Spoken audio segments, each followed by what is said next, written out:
திருச்செந்தூர் ஆண்டவனே வேல் முருகா, தினம் உனக்கு நன்றி சொல்வோம் மால் மருகா.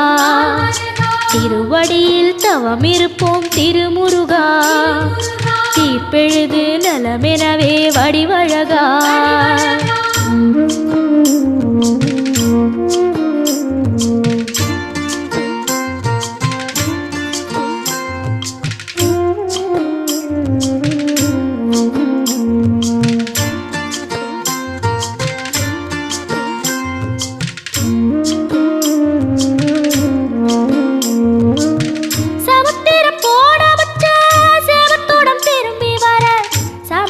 சாமி